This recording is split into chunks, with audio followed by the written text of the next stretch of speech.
AI can write a QBR for you that looks super polished.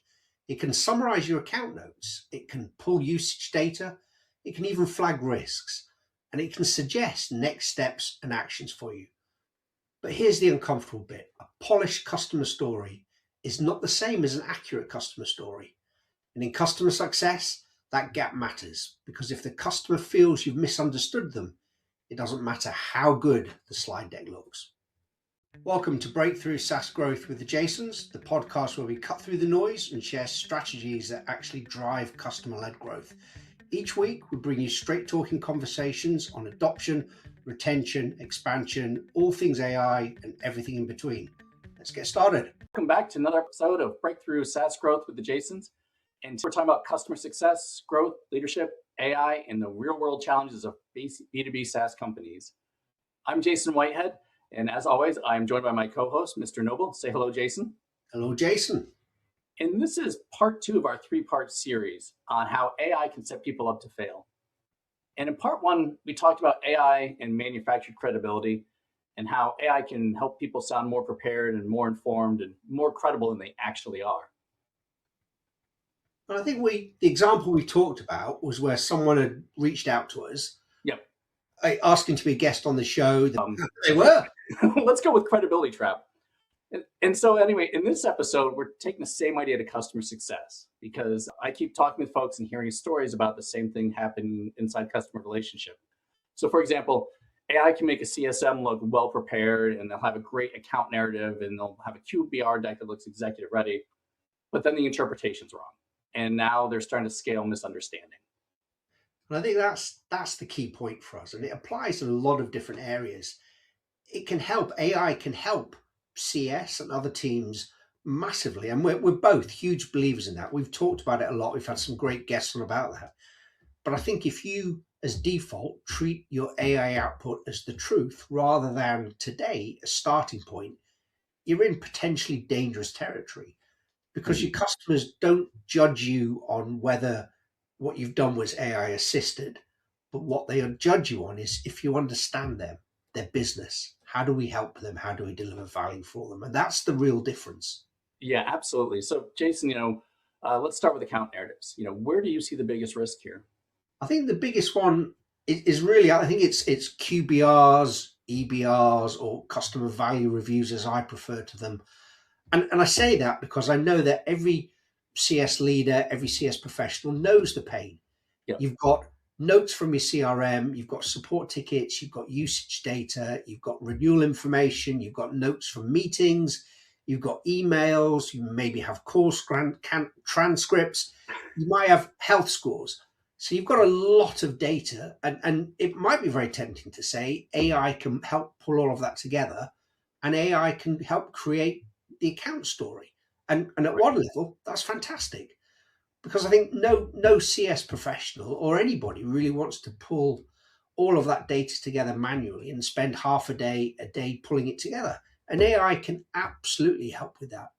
But the danger is when we or the CSMs look at that AI generated summary and say, I'm fine with that, that'll do. And they don't give any interpretation. They don't add any context. That's the real problem.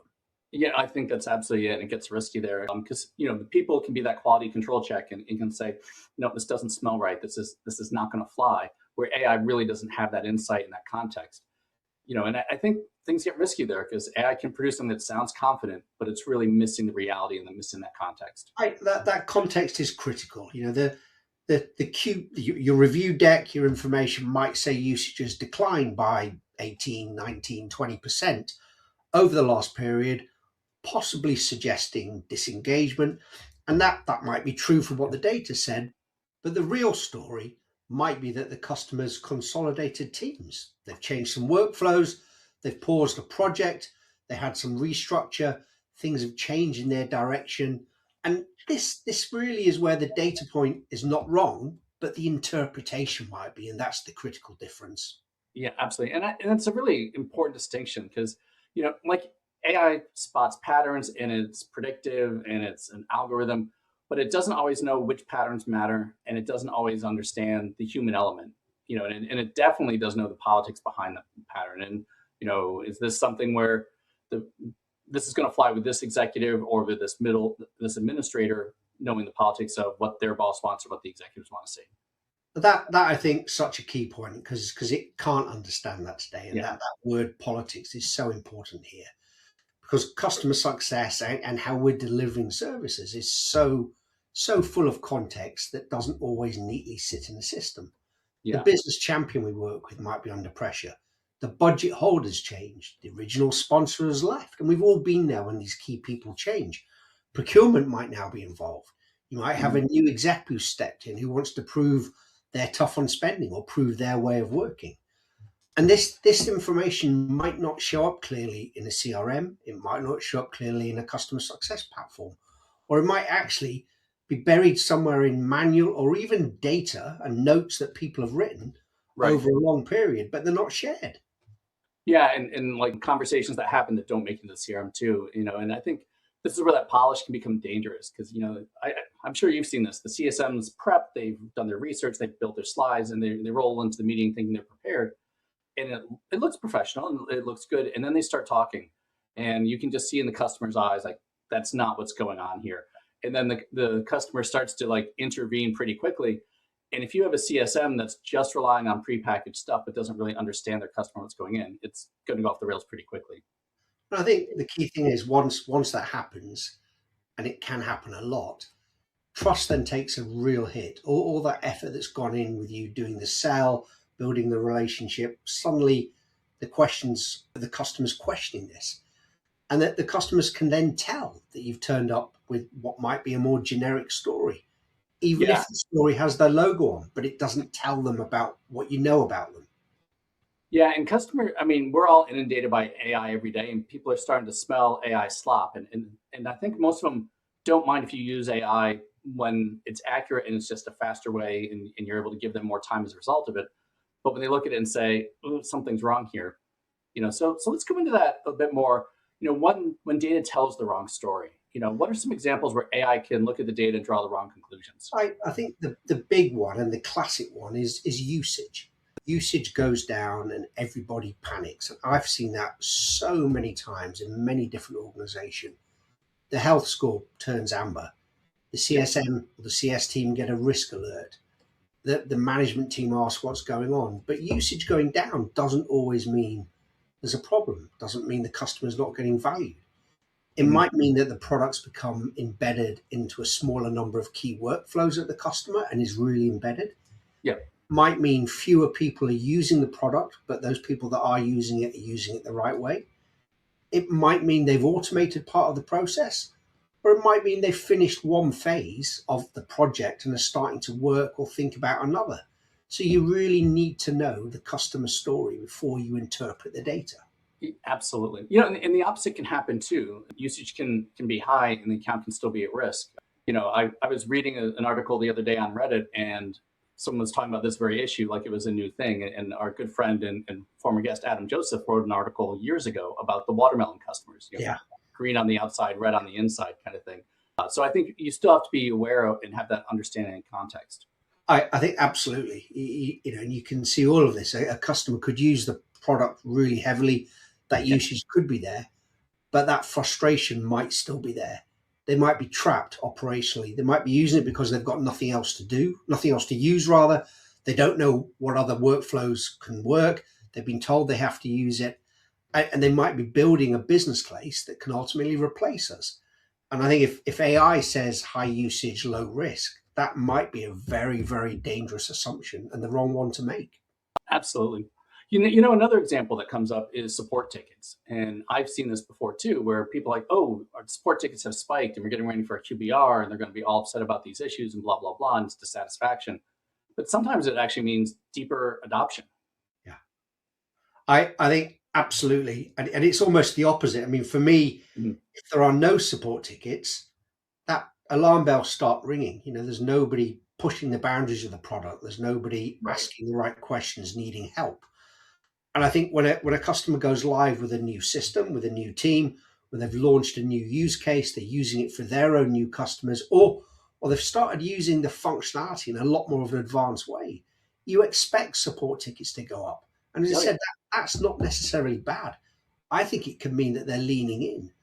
But again, if AI sees the ticket volume and sentiment scores without that context, it flags the wrong risk. And that's really, really challenging. I Yeah, think absolutely. you've got to see that context in either case, whether the support tickets are high or low. Yeah, I think that's definitely the case. And like with support tickets, I know when I've been building out systems, it goes up through the roof. And when we're getting ready to transition, I stop building out new things, and you're only getting the critical ones, and the usage is down as we transition. And it's an uncomfortable thing. Data can show activity, but it doesn't show intent. I think exactly that. And customer success has to be about the intent. Are they expanding? Are they stalling? Are they politically exposed? Are they frustrated but still committed? Are they happy locally but vulnerable at the exec level? AI can help us ask the better questions, but it can't assume the answers, or it can't. Absolutely. Yeah. So, and I think that's really true as well, too. But also, I think AI should help prepare the CSM. There is a place for it. It can do things more efficiently. It can help you wade through tons of deeper analysis, but it doesn't replace that judgment. So what do you think is AI's role in CS preparation? I think you're so right there. And we both use it. We use it a lot. And I'd encourage people to really use it aggressively almost, but use it in the right place. Use it to prepare. Use it for CSMs to help prepare. For example, you may say, kind of in the beginning of a day, ask AI, what are the main themes from support tickets? Yep. What are the stakeholders who are being referred to the most? What are the possible renewal risks based on recent activity? And are there any open actions and commitments from the last meeting? And that's really, really useful. But the CSM still needs to say, does this match what I know? What context is missing? What would the customer say if they read it like this? Is this insight? Yeah.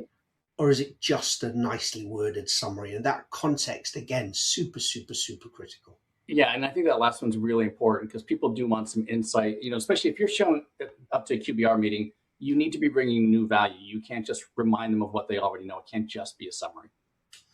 So true. And I think this is where we, the CS teams, really need to be careful. AI can absolutely produce very, very convincing language. It could say the customer is showing early signs of disengagement due to reduced platform activity, but the CSM should be able to challenge this. What signs, what users, what teams, compared to what baseline? Was there a known reason? Have we spoken to the customer? Would the customer champion agree with this? And if we can't answer those questions, it's not really insight yet, it's a hypothesis. Yeah, that's a really important distinction too. I think AI output, I like treating it as a hypothesis until it's validated. That's really key. Exactly that. And I'd love CSMs and CS teams to start labeling it that way. Not AI says the customer's at risk. Instead, AI's flagged a possible risk. Here's what we need to validate. And that's a much, much, much better operating model. Yeah, absolutely. So let's talk about CS leadership, though, pivoting here a little bit. How do leaders stop their team from outsourcing judgment and thinking to AI? Yeah, I think there's a couple of key things here. I mean, first, they need to encourage the use of it. I know some people are still wary about it, and some of what we've said today might put people off. Yeah. But don't disencourage people. And I think you've also got to be honest about the pressure the teams are under, and that this doesn't happen in a vacuum. Your CSMs are often looking after far too many accounts, and they're expected to be strategic. They have to be reactive in some cases. They're handling adoption, renewals, expansions, escalations, exec engagement, and internal admin. So when AI turns up and says, I can do all of the prep work for you, of course people are going to use it. The leadership problem is when the company rewards speed without looking at quality. And that's the key difference. Yeah, and that's definitely a trap because, if the only metric is productivity, people will optimize for output. More QBRs, I can handle a bigger book of business, more follow-ups, more summaries. But that doesn't mean that the people are going to be doing the work that leads to renewals and expansion and those sort of things. So, more isn't necessarily better. It's the outcome that's I absolutely. And, there are massive gains to be made from it on the admin side of things, but where's the value I could bring with it? And I think this is where leaders need to be very, very clear. AI is not there to help you pretend you understand more customers. It's there to help you understand your customers better. And they're very, very different things. Yeah, I think that's such a great line, which is frankly surprising, because one creates scale, scale theater, and the other creates actual capability and quality. I love that word, scale theatre. Great. And that, I think you can suddenly produce more decks, more documents, more dashboards, more emails, more plans, and even maybe more health numbers. But if the Mhm. customer insight is shallow, you've not improved your customer success function. You're not improving how you're delivering value for customers. What you've done is just industrialize admin. Yeah, or using your word, industrialized misunderstanding. You Absolutely, and which is much worse, because yeah, now the whole machine looks smarter than it is. Back to our original conversation. yeah. So we've talked around a lot of things, and one of the questions that always comes up when I'm talking to people about AI is, what are the practical guardrails we need to put in place? What does this need to look like to make this actually useful? And that's a key point. The theory side of it, the discussion's all right, but it's the takeaways from this. And there are a few that I'd start with. First, every AI generated facing output for Mhm. customers really needs a human owner, not a vague team owner, a named person. If it goes to a customer, someone owns that. Yep.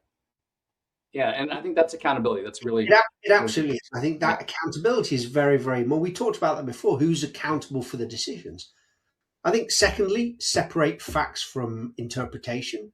Facts are things like usage declined by 20%.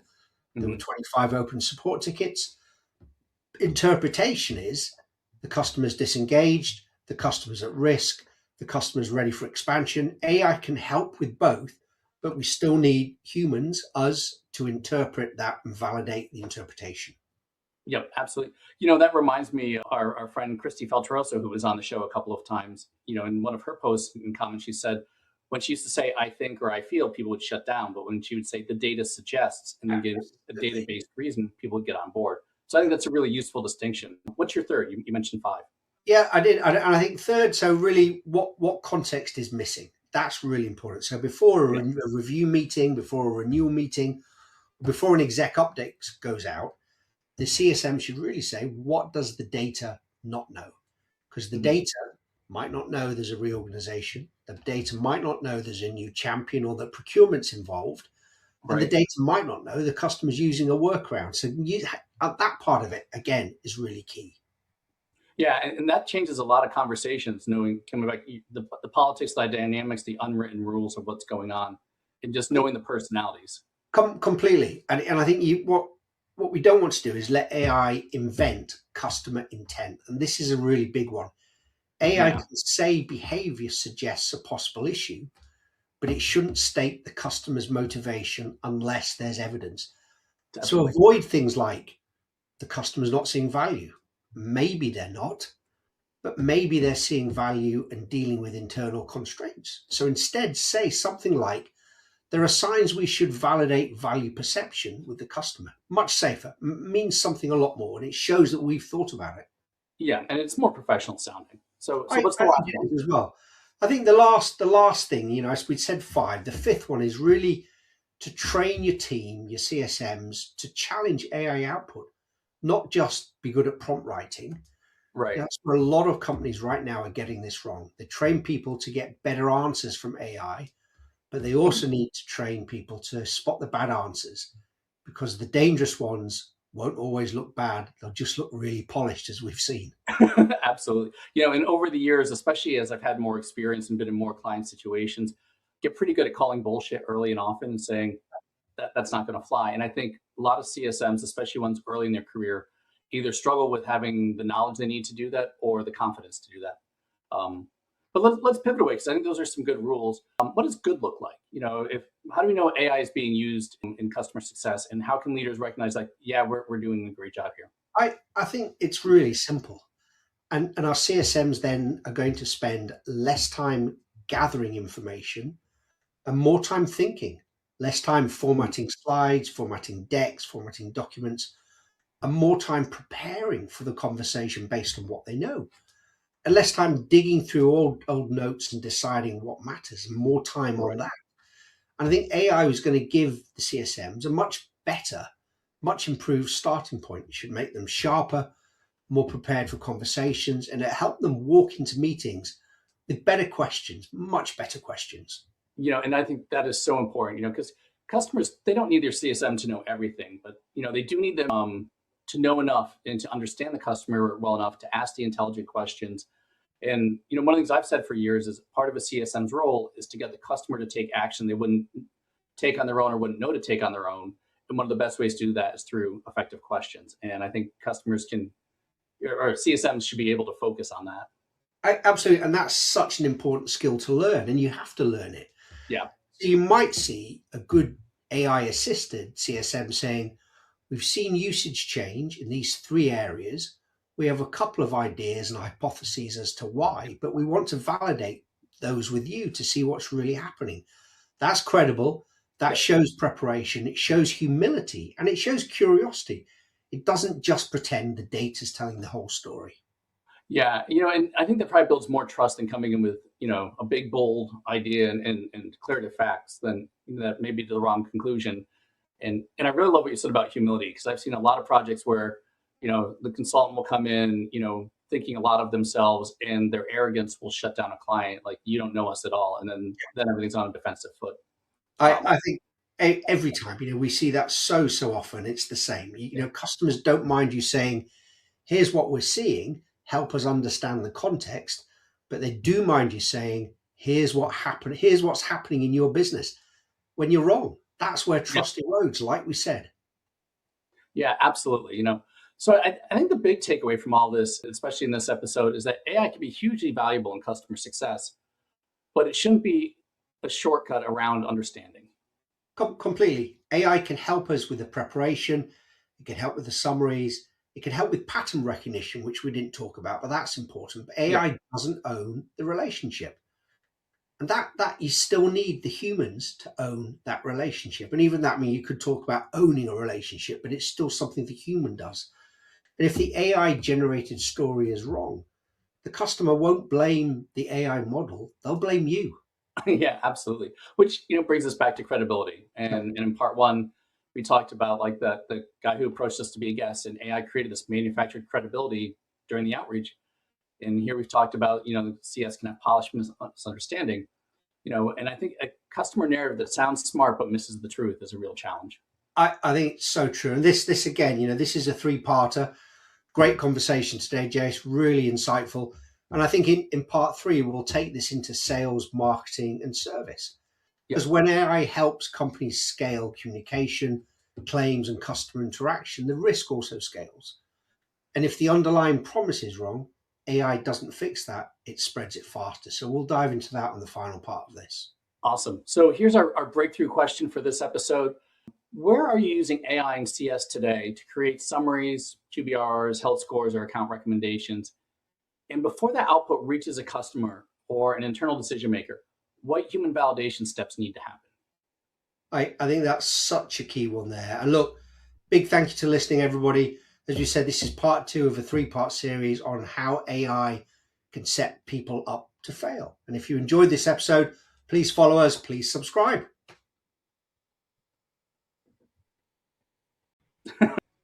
AI is not saving weak SaaS companies. It's exposing them. For years, a number of SaaS businesses have got away with messy onboarding, weak adoptions, and customers barely using half of the platform. Yeah, because once the deal was signed, buyers would often tolerate it.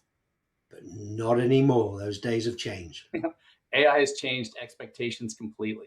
Absolutely. Customers compare tools faster. They expect answers from us all faster. And they expect value now almost immediately. Which means slower onboarding and confusing workflows stand out straight away. Absolutely. And the dangerous part, a lot of these SaaS companies still think adding AI features solves the problem. Thanks for listening to Breakthrough SaaS Growth with the Jasons. If you enjoyed the episode, follow our show and please share it with someone else in SaaS. You can connect with us on LinkedIn, YouTube, or at breakthroughsaasgrowth.com. And if you know a brilliant guest or a sponsor who'd be a strong fit for the audience, send them our way. Until next time, keep closing the gap between what gets sold and what customers actually achieve.